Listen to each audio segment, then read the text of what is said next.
কেঁচো খুঁড়তে কেউটে দিল্লিতে খুনের তদন্তে নেমে চাঞ্চল্যকর মোড়। গ্রেফতার 4 বাংলাদেশি। তাদের জেরা করে ভুয়ো নথি তৈরির চক্রের হদিশ। বাজেয়াপ্ত প্রচুর ভুয়ো নথি। তদন্তকারীদের দাবি, নামমাত্র টাকায় ভুয়ো ভোটার কার্ড, আধার কার্ড, প্যান কার্ড তৈরি করা হতো। ধৃত 4 বাংলাদেশির নামেও মিলেছে ভোটার কার্ড। আর এই সব জাল নথি তৈরিতে কাজে লাগানো হতো ভুয়ো ওয়েবসাইট। এরকম 2টি ওয়েবসাইট ব্লক করেছে দিল্লি পুলিশ।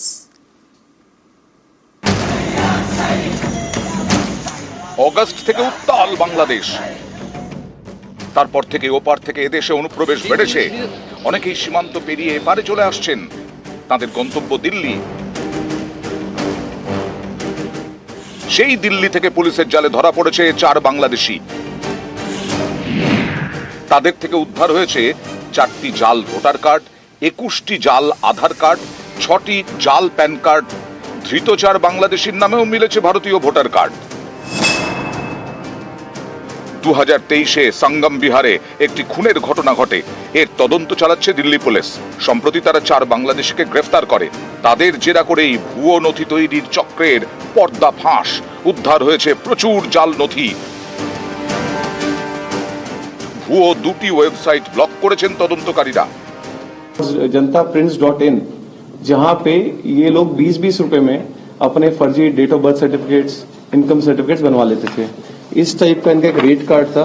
नीचे क्यूआर कोड का प्रावधान कर रखा है। क्यूआर कोड स्कैन करेंगे तो एक वेबसाइट खुलती है जो कि हूबहू गवर्नमेंट वेबसाइट टाइप लगती है, बट उसका लिंक अलग है।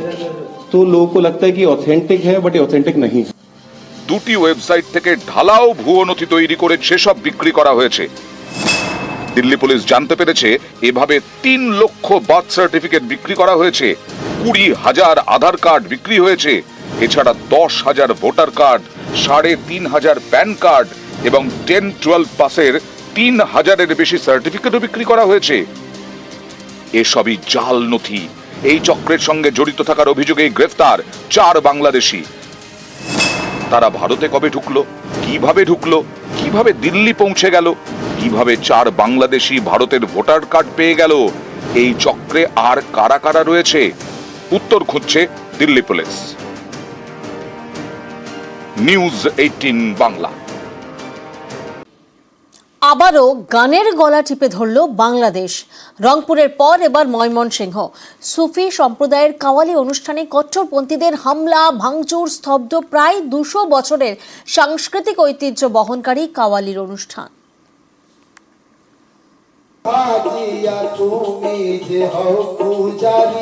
গান ভালোবেসে গান জানে জান ছুঁতে।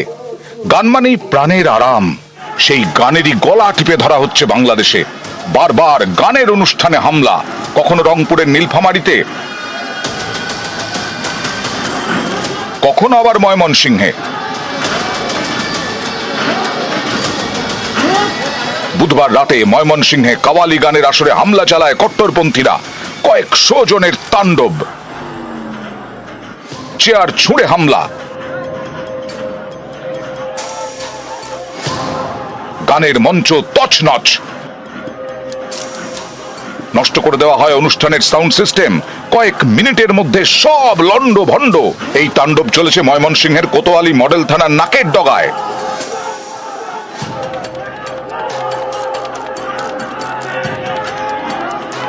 ময়মনসিংহের সঙ্গে জড়িয়ে সুফি সম্প্রদায়ের ইতিহাস। প্রতি বছর এখানকার ব্রহ্মপুত্রের পারে উরস উৎসব হয়। এবছর ছিল 179তম। প্রতি বছরের মতো এবারেও কাওয়ালি গানের আয়োজন করা হয়। সেই মঞ্চেই হামলা চালায় কট্টরপন্থীরা। স্তব্ধ হয়ে যায় সুফি সম্প্রদায়ের ঐতিহ্যশালী সাংস্কৃতিক অনুষ্ঠান। কয়েক মাসে সংখ্যালঘু নির্যাতন চরমে উঠেছে বাংলাদেশে। হামলা, ভাঙচুর, আগুন, খুন, কিছুই বাকি নেই। এরই মাঝে গানেরও গলা টিপে ধরতে চাইছে সে দেশের কট্টরপন্থীরা। তাই কাওয়ালি গানের অনুষ্ঠানেও তাণ্ডব। সুফি সম্প্রদায়ের ভক্তিমূলক গান কাওয়ালি। বিভিন্ন মাজারে এই কাওয়ালি গাওয়া হয়।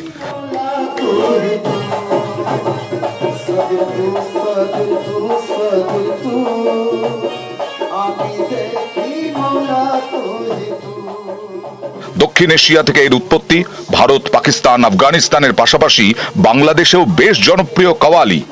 এখনকার অশান্ত বাংলাদেশে সেই কাওয়ালিতেও কোপ, যা দেখে অনেকেই মনের দুঃখে বলছেন কতই রঙ্গ দেখি দুনিয়ায়। নিউজ 18 বাংলা। আমি কতই রঙ্গ দেখি দুনিয়ায়। একদিকে আমরা দেখলাম কাওয়ালি গানের অনুষ্ঠানে সেখানে কিভাবে হামলা চলে, আর অন্যদিকে বাংলাদেশে কিন্তু সংখ্যালঘু নির্যাতন চলছেই। জোর করে ইস্তফা সংখ্যালঘু প্রধান শিক্ষককে চাকরি ছাড়তে বাধ্য করা হয় চন্দন মহাজনকে। চট্টগ্রামে কট্টরপন্থীদের রোষে প্রধান শিক্ষক।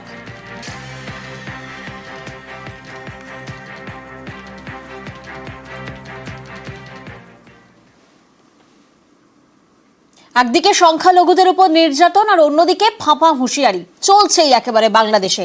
আর এবার আসরে জামাত নেতা, সংখ্যালঘুদের নিশানা জামাত নেতার।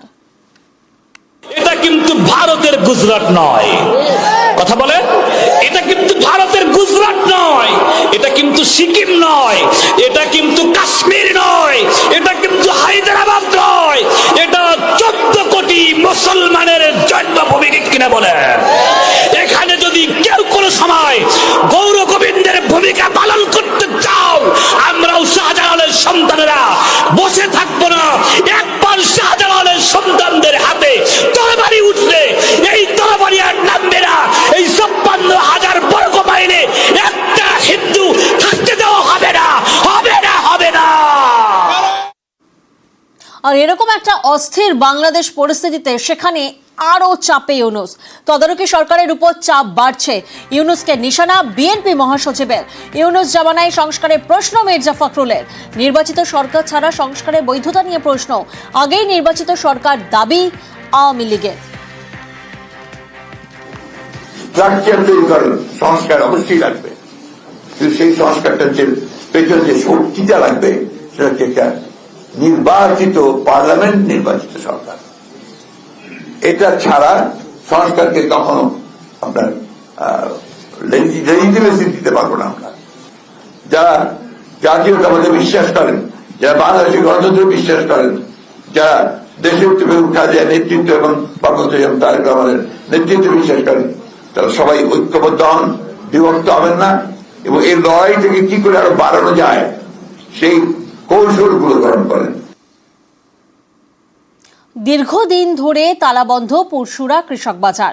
জঙ্গল আগাছায় ভরছে বাজার, পড়ে পড়ে নষ্ট হচ্ছে সরকারি সম্পত্তি। আর এই নিয়েই সরব স্থানীয়রা। শুরু রাজনৈতিক চর্চা।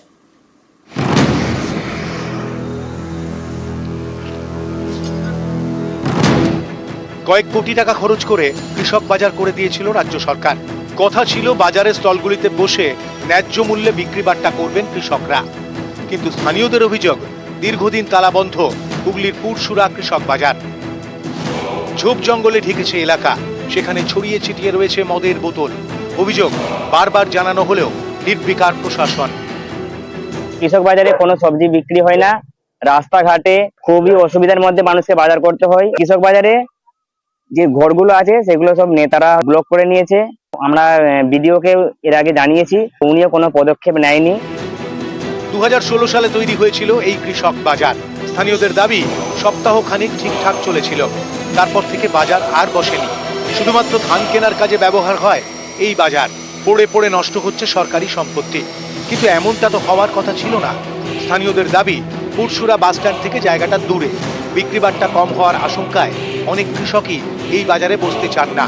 শুধু তাই নয়, অভিযোগ রয়েছে আরো।